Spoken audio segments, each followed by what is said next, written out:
सादर नमस्कार मित्रों।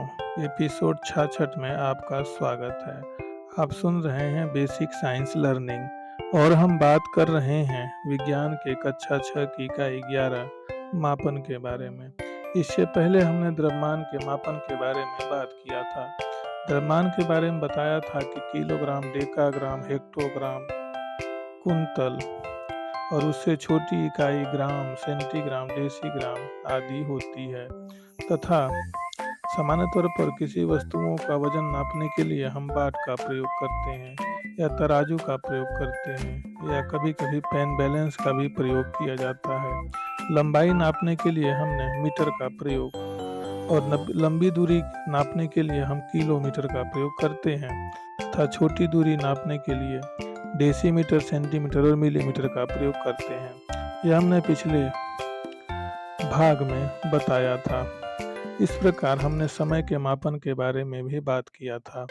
समय के मापन के बारे में हमने बताया था कि समय का जो मानक मात्रक है वह सेकंड होता है और समय की छोटी और बड़ी इकाइयाँ अलग अलग होती हैं। जैसे 60 सेकंड का 1 मिनट, 60 मिनट का 1 घंटा और 24 घंटे का 1 दिन, 7 दिन का 1 सप्ताह और 30 या 31 दिन का 1 माह और 365 या 366 दिन का 1 वर्ष होता है। इस प्रकार हम अलग अलग समय की माप कर सकते हैं। समय के मापने के लिए आजकल डिजिटल घड़ियों का प्रयोग होने लगा है।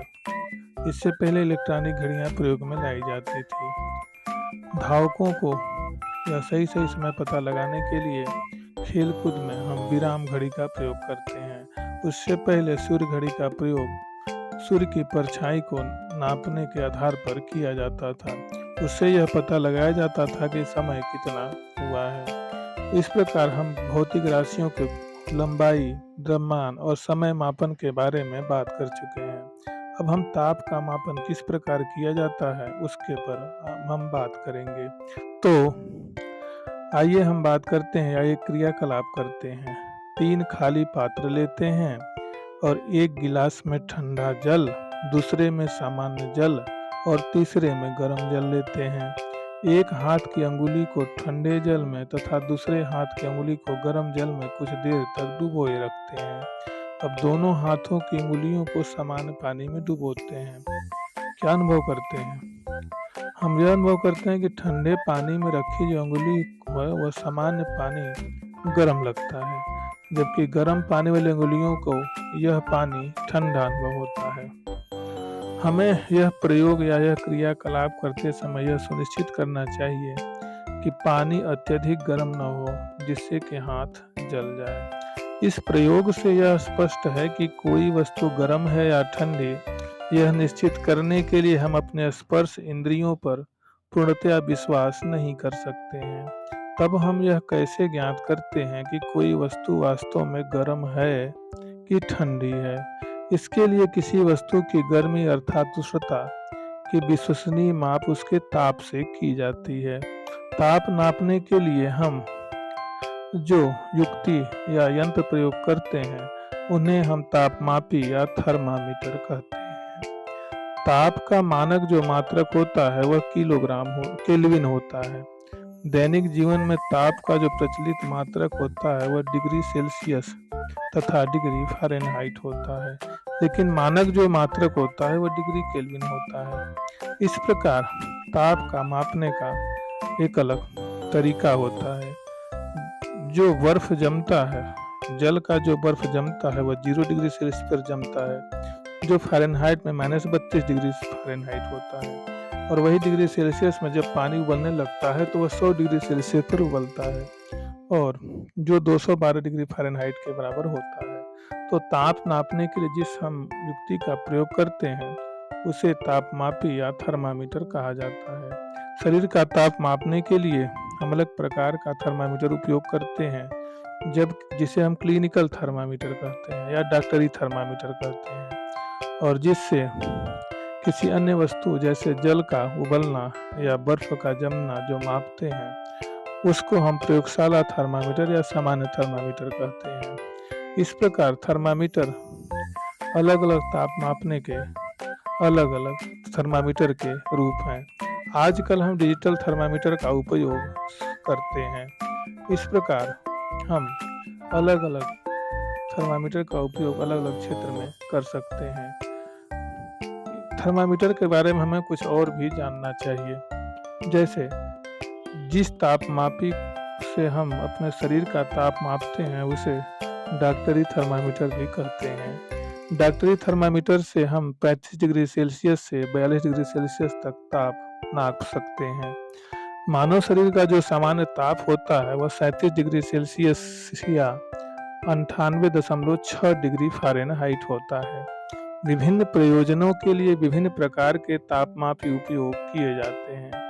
मौसम की रिपोर्ट में दिए गए अधिकतम एवं न्यूनतम तापों की जानकारी के लिए या जानकारी देने के लिए 6 का आधुनिकतम न्यूनतम तापमापी का उपयोग किया जाता है। इस प्रकार अलग अलग प्रकार के तापमापी का उपयोग कर सकते हैं। तो हमने जाना कि डॉक्टरी जो थर्मामीटर होता है उसमें तापमान 35 डिग्री सेल्सियस से 42 डिग्री सेल्सियस तक नापा जा सकता है, जबकि मानव शरीर का जो तापमान होता है वह सामान्य रूप से 37 डिग्री सेल्सियस होता है, जो 98.6 डिग्री फ़ारेनहाइट के बराबर होता है। और अलग अलग प्रयोजन के लिए हम अलग अलग तापमापी या थर्मामीटर का उपयोग करते हैं।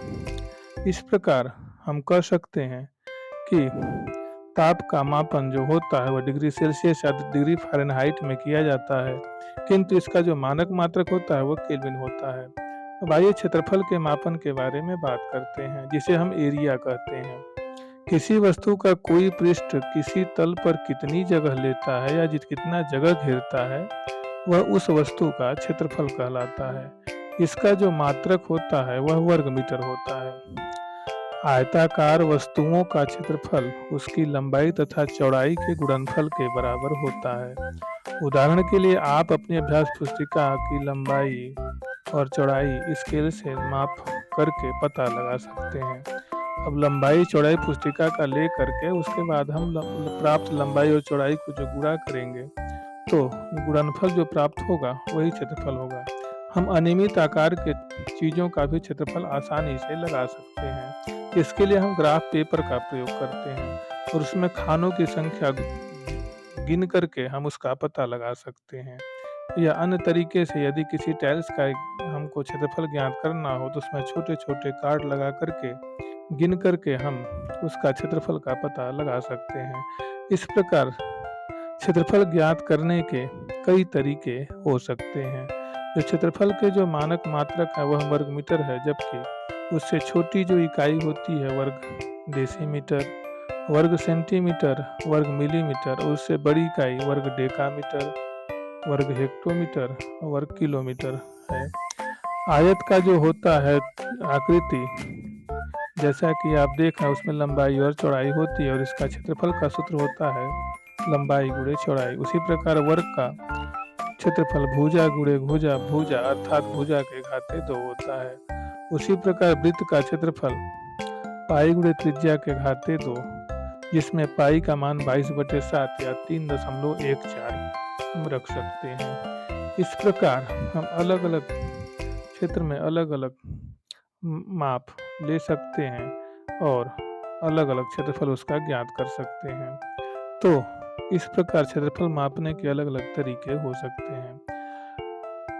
अन्य कई भी तरीके हैं जिनसे व्यावहारिक रूप से क्षेत्रफल डेसिमल, एकड़, एयर तथा हेक्टेयर में ज्ञात किया जा सकता है। जैसे 1 एयर बराबर 100 वर्ग मीटर, 1 डिसमिल बराबर 40 वर्ग मीटर, 1 एकड़ बराबर 100 डिसमिल और 1 हेक्टेयर जो 100 एयर के बराबर होता है, जो 10,000 वर्ग मीटर के बराबर होता है।